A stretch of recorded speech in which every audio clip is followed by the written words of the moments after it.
I'm 34-year-old Mia Carter, and I've discovered the hard way that sometimes strangers can cause the most severe wounds.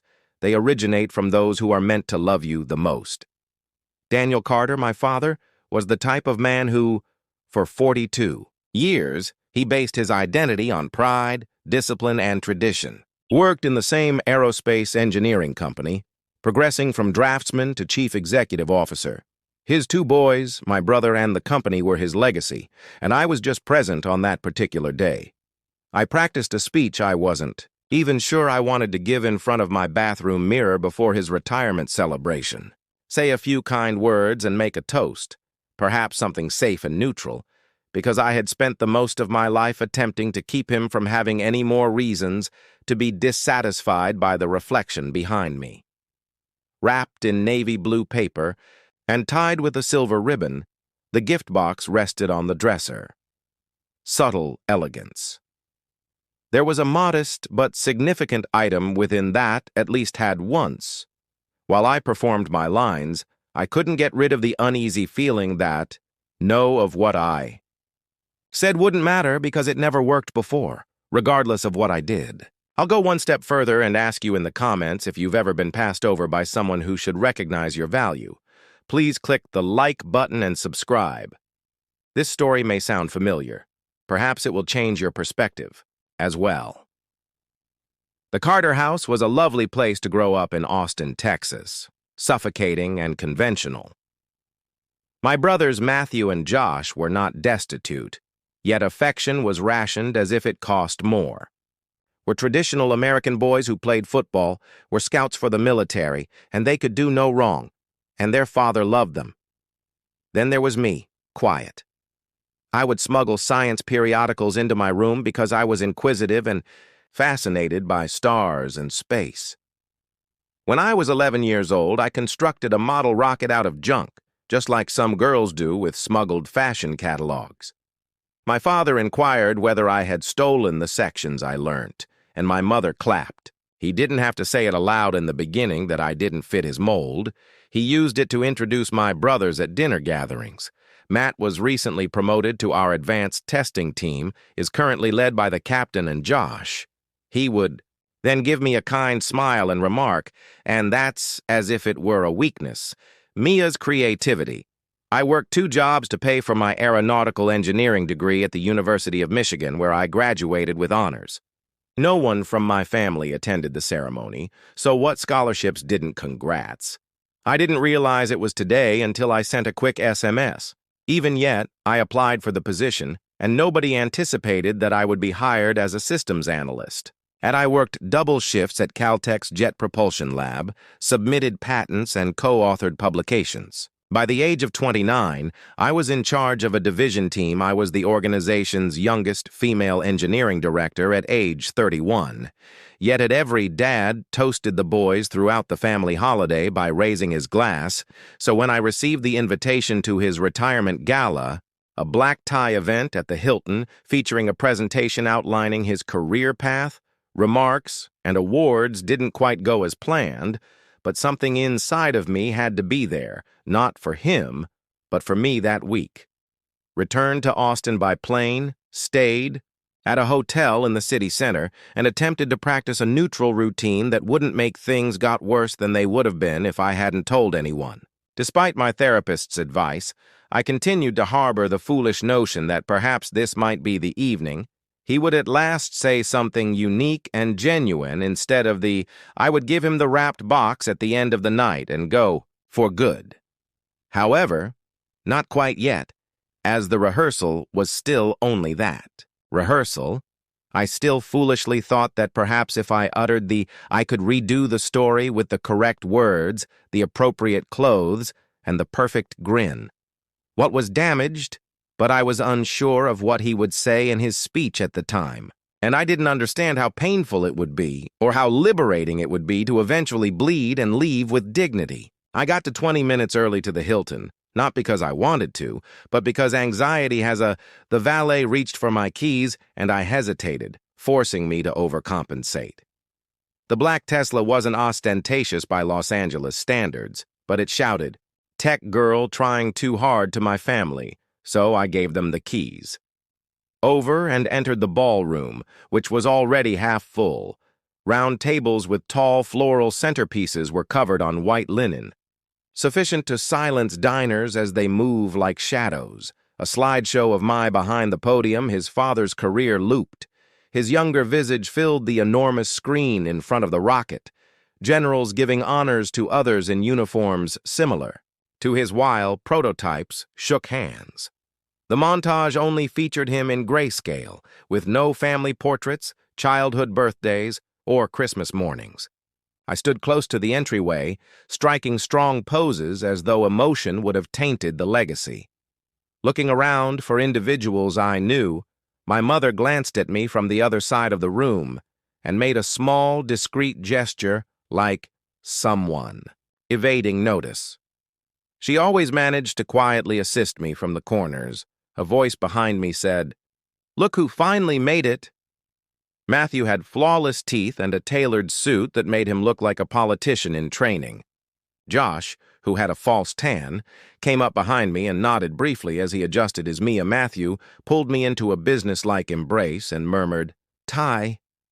Transaction is still ongoing at JPL with NASA, SpaceX, or another entity. Said, "Yes, the telescope place," Josh added, "Dad, always," in a bland tone. I grinned broadly and said, "That's more science club than real engineering." Practiced. "Well, we did assist in landing a rover on Mars, so I suppose we're doing something right." They chuckled, but not rudely. Dismissively, then went on to welcome another group of visitors, and suddenly I was invisible again in high school. A waiter passed by the girl who had the wrong kind of dreams and ambition. I took a glass of champagne across the room and saw my father standing calmly.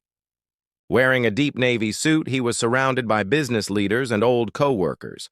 I waited for him to turn to face me, while he laughed loudly and made dramatic hand motions. The retired king was holding court. Didn't, but he gave my brother a quick glance and put a hand on Josh's shoulder. When the event planner questioned everyone, he gazed at my mother with pride and even planted a rare peck on her cheek. He didn't realize that I was still standing at the edge of the room, silently debating whether or not to have arrived at all, Mia. I was about to walk away when I felt a light pull on my arm. My mother said, "Please don't go. He'll say something." Her tone was gentle but stern. "It's about all of us tonight, and I wanted to believe her. Think that perhaps he would acknowledge more than just his 2 kids and their military ranks for once. He would proudly mention my name after everything. But when the lights went down, the MC removed the 'Hello, ladies and gentlemen. Tonight we honor a titan of industry who has worked in aerospace for more than 40 years. Progress. Please give Daniel Carter the one and only thunderous applause." Exploded. My father waved like a senator as he entered the stage, stopping for dramatic effect. Before he said, thank you," and he started. This has been a life-changing adventure, and without the help of my amazing family, I wouldn't be standing here now. I sat up straighter, grinned. My boys, Josh and Matthew, have always made me proud.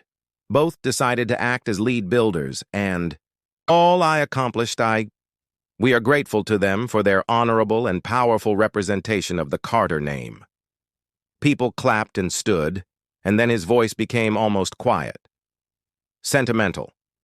Not all kids have what it takes, and that's all right. Cut from the same cloth. So it's possible that he didn't mention my name, but he wasn't required to. The words struck with a chilly finality that made my face flush. Public humiliation is the only thing that can save my daughter. Everyone heard that, or at least that's what they took away from it, and when small yet courteous, the laughing pierced deeper than any silence had ever done. Everybody's eyes were on me as I approached slowly, not to the stage, but to my voice remained steady as I gripped the small navy-wrapped box with both hands. From your biggest, I calmly handed him the gift and said, "Failure. Enjoy your retirement." And I turned heels. Clicking across gleaming marble, I wasn't in any hurry, running or decreasing. After leaving the ballroom, I parked in a peaceful spot rather than driving straight home. Engine off, hands stuck on the steering wheel, corner of the hotel garage. My chest was constricted, but not in a panicky way. Instead, I felt something more gradual, colder than deciding to walk outside during a snowstorm you've been anticipating for years. A text from Mom. Another nighttime clutch buzzed into my passenger seat from Sophia, my best college buddy, who pleaded with me not to go to the retirement celebration in the first place. Then there came another one. What was in the box? Josh sent it to me, but I didn't respond. I already knew what was happening in that ballroom, so I didn't even open the texts. One that I had left behind and the one that I hadn't completely left behind. My father was too calm to open the box in front of the throng, so I knew he wouldn't do it right away. Worried about appearances, yet curiosity would ultimately triumph. Since if theirs being out of control was the one thing Daniel Carter detested more than weakness, would take him under 10 minutes. The box was tiny, and inside was one framed photo that he had most likely forgotten about, a print I had stored in a photo of the two of us that had been in a faded folder in the bottom of my wardrobe for more. Then 20 years was shot. When I was 12, I had constructed a model of the International Space Station while we were at a local science fair. Station from wire and soda cans. He had essentially refused to come to Mom. I remembered how rigid he appeared in the crowd, with his arms crossed and his eyes crossed as I dragged him there, looking around the room as if it were pointless. Yet, that day, something had changed. Because I took first position in the district and did so for 5 whole minutes, he appeared pleased that someone had taken the photo at the ideal time. He smiled while placing his hand on my shoulder and holding my blue ribbon. A genuine smile instead of the staged one he employed in business pictures at the time was the last time I ever saw him treat me as though I wasn't a mistake. I had saved the picture until the appropriate moment. It's time to return it to him, not as a weapon or a trophy, but as a reminder. Of what he had decided to forget, I had written a simple remark underneath the frame. It said in handwriting, "This was the last time you gave me the attention I needed." He would open the box and say, "I'm done chasing that version of you after 20 years. And see himself as the person who could have been a father, not the one he polished for his legacy reel. I didn't cry even though I was back in the car for only 5 minutes. Believed I would, but instead I experienced an odd sort of silent, it's difficult to describe, but it's what happens when you eventually descend a mountain that was never going to take you somewhere. When you discover that the peak you've been striving for is only a painted wall, lovely from a distance, but when I got close, I took out my phone to check social media instead of replying, and sure enough, someone had already shared a snippet of the address on video. The audio went out as I was walking to the stage, but you could still hear what I said, could see how I turned after giving him the box, calm, measured, and controlled. That didn't make me shudder. The feedback was conflicting. Some people believed it was, some praised the power move, while others chastised me for spoiling a beautiful occasion. However, the silent ones, the direct messages from strangers, were what really caught my attention. He sounds like my dad in that sentence from "Your biggest game, and I wish I had your bravery." Failure struck me hard, and although I haven't responded yet, I have read them all because for the first time in my life, someone was paying attention and observing me. As a remark in another person's narrative, but as the creator of my own, and Daniel Carter was carrying a picture of a female within that ballroom, and he was unable to alter the image, had abandoned, and the self-image he had buried. The initial contact arrived shortly. I let it ring before midnight, then the second, and finally the third. By the time I finally glanced at the screen when my phone lit up for the 6th time, Mom. After hesitating and putting my thumb over the green icon, I picked up Mia, she said. Her tone was frantic and sharp, and I didn't immediately respond when she asked what was in that box. Could hear angry, muted voices in the background. My father's voice was low and crisp, piercing the atmosphere like a blade, as you are already aware, I whispered softly. It was my only recollection of him. Being proud of me, she initially remained silent, but you caught him off guard, and I almost...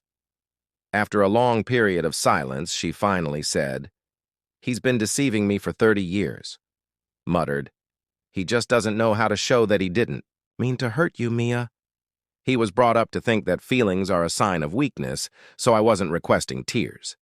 Just acknowledgement, I stated in a monotone voice, and I'm done after tonight. Since I didn't trust her, I hung up before she could respond. What would happen next? Her excuse or her apology? Perhaps both. The following morning, I shut off my phone and wandered throughout downtown Austin for hours. It was strange to see people. While the emotional equivalent of a bomb went off inside my life, I drank lattes and ran with headphones.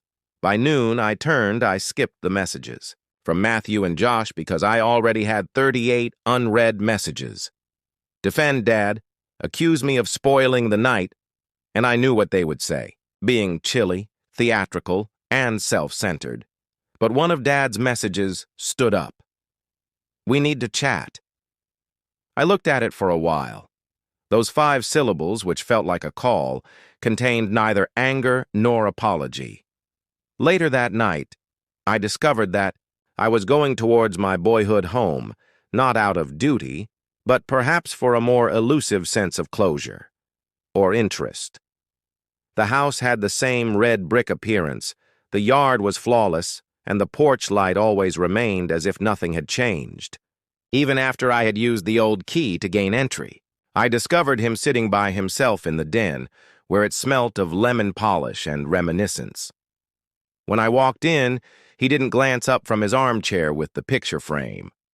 We sat in silence for a minute before he murmured, "I don't remember," without turning to face me. That day, I answered, "Of course you don't," because it was significant to me. This made him... He placed the picture on the coffee table, causing a subtle flinch. He whispered softly, "You think I never cared? I don't think it. I lived it and pushed you. I saw something harsh and uncompromising in you, so I corrected you. You pushed me. Away, there's a difference. At last." He gave me a look. Weren't sure how to deal with you. You weren't like the boys. You didn't look for acceptance. I folded my arms in response to a challenge, which diminished my credibility. Honor. He paused as if the response were difficult, but he was unsure of how to express it. At last he exclaimed, "You reminded me of your grandfather. The manner he never approved of me since you questioned everything and detested tradition. Either." The heritage of bitterness was there, handed down like a family relic. I collapsed into the sofa's edge, suddenly worn out. "So I spent my life being penalized for a non-personal offense." "Mia, you were never a failure," he said. "I simply didn't," I answered. "You didn't strive to raise a girl like you. You just ignored me till I gave up trying to get noticed." He gave me another glance. "I simply didn't know what to do with what I saw when I saw you this time." I realized that was the closest thing I would ever come near to apologizing, and, oddly enough, it didn't because it made things better, but rather because I at last understood that had worked my entire life to achieve something that he could never provide, and it wasn't my failure. Rather, it took me 2 weeks to realize that the weight I had been carrying had disappeared. Not just momentarily. Lifted gone, but it didn't depart with a loud cry or some impressive, like a tenant who had been residing in the recesses. Of my psyche for too long, it softly left the confrontation. Eventually, in the middle of the night, they packed up. The ache for approval, recognition of the hope that one day my father would gaze upon me and declare, "You're enough." However he managed to, I was released by that reality and returned to Los Angeles on a plane. On Sunday morning, the aircraft glided past sparkling coasts and warm mountains, and for the first time for years, I just felt like I was returning home, not running away from anything, to a life I had created on my own, without family names or shortcuts, just long hours of hard effort and the conviction that I could use my suffering as motivation. JPL greeted me as like I hadn't just decades of personal history were exploded, while the lab prepared for a significant project, the launch of a new satellite. Array intended to investigate radiation patterns in outer space.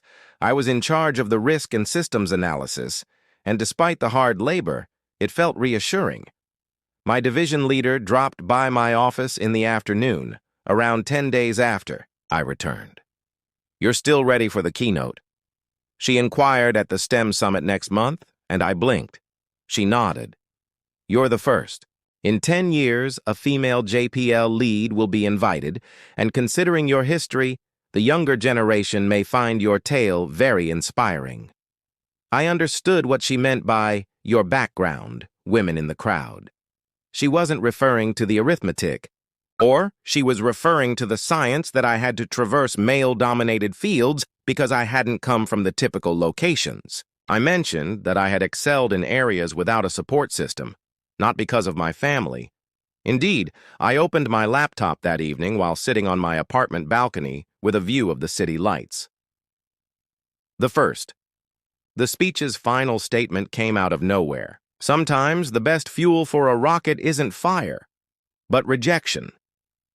I was honest about growing up in a household where being a daughter meant that one's intelligence was questioned, can be disregarded if it doesn't have the appropriate name or adhere to the proper guidelines regarding how agonizing being invisible is in your own family and how strong it is to finally quit waiting to be seen. I concluded by saying I wish someone had informed me that I didn't have to prove anything when I was 16, 22, or even 30.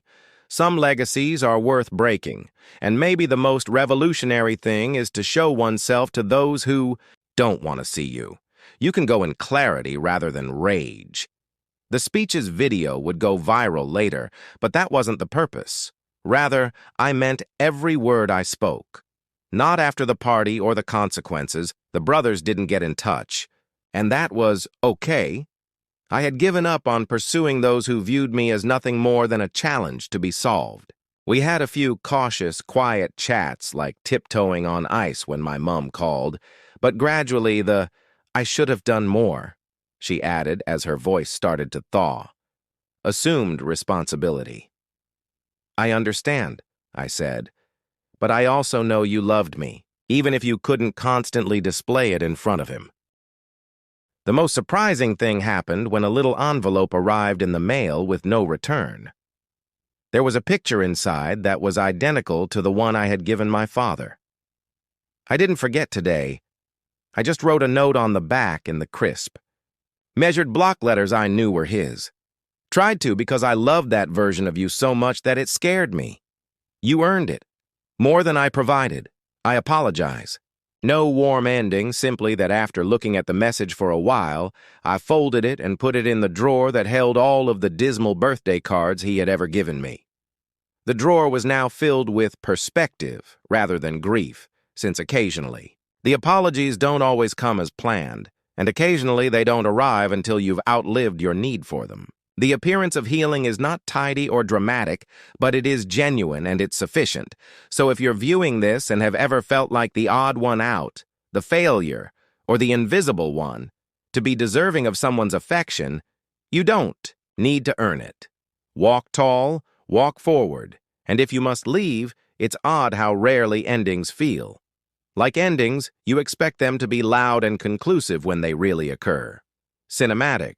But more frequently, they show up quietly on a calm Sunday, or on a Tuesday afternoon while doing laundry, when your phone doesn't ring in the morning and you realize that 3 months have gone by since my father's retirement celebration, ever since I gave him the wrapped present the night after I quit doing shows for a man who only ever applauded. My brother's narrative, or at least the portion that was visible to others, had become popular on the internet. Women in IT groups shared the speech at the STEM summit. A journalist contacted engineering colleges and even blogs that offer job guidance, wanted to create a profile on what it was like to grow up unseen in your own home, not just about the viral event, and still become someone worth watching. I was hesitant at first, but I eventually understood this was now the narrative of all the girls who sat in the back of the room, not just mine. Every daughter was told she was too emotional, too challenging, or not good enough, while her brother received all the attention. I agreed after reading about a woman who put in twice as much effort for half the credit and still turned up the next day. The article's title, "The Scene from Me's Retirement Gala," opened "The Failure Who Made It." Getting up, giving my dad a package, and leaving silently. But what everything that followed, the effort, the fortitude, the decision, was more important, to reinterpret value according to my own standards. One passage caught my attention more than any. Another said, "Mia Carter just stopped building bridges, not burning them, where they weren't supposed to be in charge." That statement stuck with me for years, since I believed that establishing limits was self-centered and that ignoring my family's demands made me aloof or ungrateful. But I've now seen that boundaries are doors rather than walls. They teach you what to let in and what to avoid. Shortly after the essay was published, I received a message from a name. At first, I didn't recognize Elena Carter, my cousin and the daughter of my father's sister. We hardly knew one another and hadn't communicated in years. Her message said, "I read your story brought tears to my eyes. You may not be aware of this, but my father mistreated me. Similarly, it was often said that guys will rule the future and that girls were just decorations. I'm glad you showed me that it's not too late to change the story, because I would have had the guts to do what you did." "It's never too late to stop shrinking," I replied in a single line. "The part that no one tells you is that healing doesn't happen all at once. It's not a light switch." A dimmer. The light gradually increases, although some days are brilliant and some are shaded. My father had written me an anonymous note with the picture I had given him, but I hadn't spoken to him since. It hadn't requested a meeting, but in its own flawed way, it had declared, "I love you. View it now." And to be honest, it was sufficient, because I had learnt to talk and no longer needed him to say the correct words. I had also stopped looking for his approval to feel worthy. I love the girl who kept turning up, and I love who I've become, I told myself. Up, even though no one applauded the woman who began selecting herself instead of requesting to be picked. My next trip to Austin was for a panel at the University of Texas, not to see my parents. First-generation college students who are girls in engineering at the local institution. I told the truth to dreamers with sharp minds and scratched knees, that your greatest challenge can occasionally be your last name. That proving others wrong isn't nearly as effective as demonstrating your correctness and the fact that you are never a failure because of where you begin or who rejects you. Difference. If you stop taking care of yourself after a while, you are a failure. How did you know when it was time to stop trying to win his favor? A girl who was no older than 19 questioned me. Acceptance? I grinned and replied, "I didn't. I just woke up one day and realized I've already had my